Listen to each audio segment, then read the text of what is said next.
O debate sobre inteligência artificial está cada vez mais presente em todos os setores da nossa sociedade.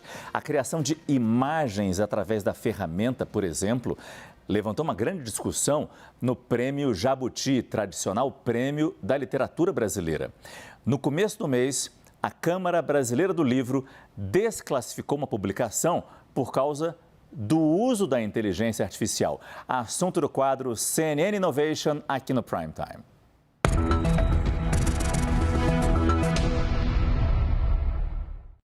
Para entender melhor esse assunto e os impactos no nosso dia a dia, recebemos o comentarista de inovação, Marcelo Trípoli. Marcelo, boa noite. A gente percebe que exatamente isso, todo mundo usa a inteligência artificial ou pode vir a usar, claro, tem que saber como usar. E aí fica sempre aquela questão, tem limite para isso? Tem limite ético para isso, Marcelo? Boa noite, Márcio. Boa noite a todos que estão nos assistindo aqui. É muito novo, né? Então, acho que, de novo, a gente está diante de uma tecnologia nova e, como toda tecnologia nova, a tecnologia vem antes e depois vem a regulamentação, as regras, né? E eu acho que esse exemplo do Jabuti é muito interessante, porque o regulamento não falava nada especificamente, não proibia, e o autor da ilustração, ele declarou que ele usou, ele não escondeu o uso da ferramenta. A ferramenta foi declarada, ele falou que a coautoria da ilustração da capa do livro era ele mais o Midjourney, que era o software que ele usou. Sim.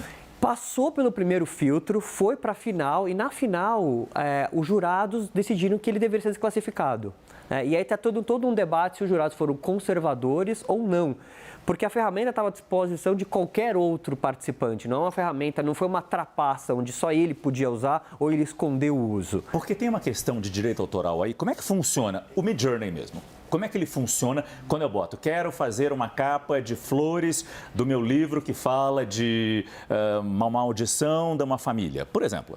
Ele vai pegar toda a base de dados, todos esses softwares de AI, eles funcionam baseado em treinar uma massa de dados gigantesca. Então, ele vai pegar todas as referências de tudo que foi publicado, por exemplo, do tema que você falou, e vai pegar e vai construir a partir daquilo. Aí a pergunta é, referências anteriores usadas, fragmentos das referências são cobertas por copyright, por direito autoral, sim ou não? E não tem uma resposta, porque a imagem criada ela é original.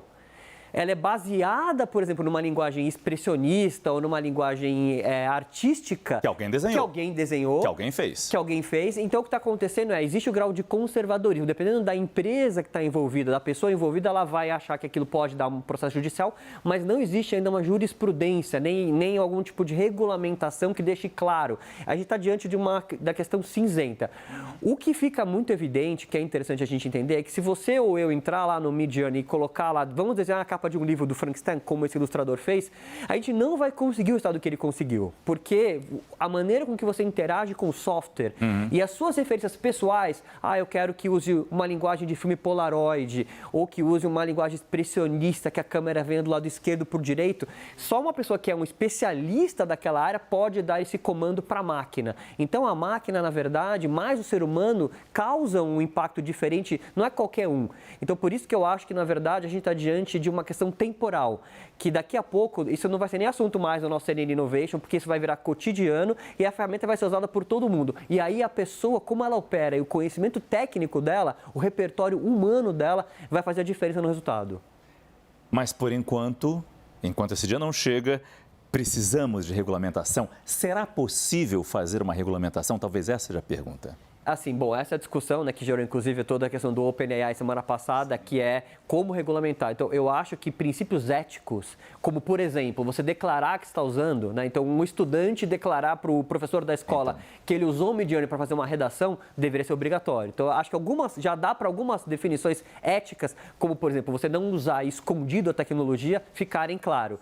Agora, o limite dessa regulação, ele vai estar sempre correndo atrás da tecnologia. A tecnologia do AI, a cada 6 meses, ela dá um salto quântico por causa do poder de processamento e da massa de dados. Então, eu acho que a gente sempre vai viver um cenário onde a tecnologia vai estar na frente e a regulamentação correndo atrás. Agora, eticamente, alguns princípios, né? Aquela carta dos 10 princípios do Isaac Asimov para o robô, eu acho que vale aqui. E um dos princípios que já está ficando meio consenso você tem que declarar. Você tem que declarar, tanto no contexto profissional quanto pessoal, você tem que declarar e você tem que checar, né? Você como jornalista sabe muito bem, porque o Midjourney e o ChatGPT podem te dar alguma resposta. Se você simplesmente dá um copy-paste, não cola e não checa a informação, você pode estar passando para frente desinformação. Então, na verdade, eu acho que todo profissional, quando lida com essa tecnologia, tem que ter essas duas preocupações hoje. Declarar que está usando e, ao mesmo tempo, checar se aquilo que ele está passando para frente faz sentido. Esse é Marcelo Trípoli, comentarista da CNN de inovação, toda segunda com o quadro CNN Innovation. Até a próxima, Marcelo. Um abraço. Boa noite a todos. Valeu, boa noite.